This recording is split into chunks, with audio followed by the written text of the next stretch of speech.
53 people now confirmed dead, and that number expected to rise. It's thought 1,000 people are still missing. 3 main fires are still burning. None of those are put out yet. The latest, here's our North America correspondent Sean Dilly. A community in smoldering ruins, many homes here in Lahaina, burnt to chartrex, the church, and the harbor among the historic sites, wiped out by the flames that tore indiscriminately through the formerly picturesque tourist town, the U.S. Marines and National Guard among the emergency workers on the ground. The U.S. President Joe Biden has declared the situation as a major disaster. We are seeing loss of life here, as you know. The number has been rising, and we will continue to see loss of life, but we have extraordinary professionals working on this job. We also have seen many hundreds of homes destroyed, and that's going to take a great deal of time to recover from. Lahaina has felt the biggest impact from the wildfires. The death toll is rising.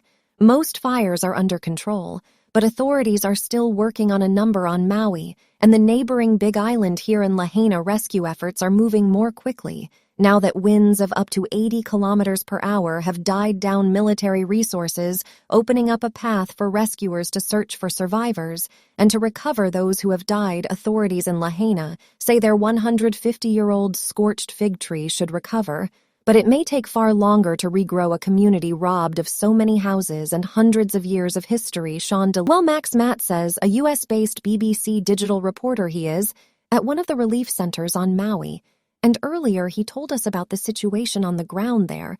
Thousands have already made it out, but there's still hundreds of people trying to find any way to the other islands or to the mainland. I spoke to one mother of 3 who, with her family, jumped into the harbor of Lahaina to escape the flames.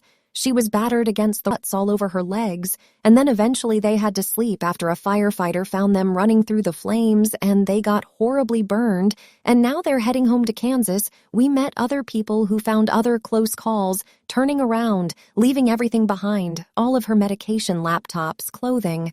One man I met, he arrived at a shelter telling me that he had spent the last 2 nights a car with his cats, with only the clothes on his back. Rocks and got cut. Thanks to Max for that. Well, one of the most famous residents of Maui Island is Oprah Winfrey, and she's been on the ground there. It's a little overwhelming, but I'm really so pleased to have so many people, supporting, and, people are just bringing what they can and doing what they can.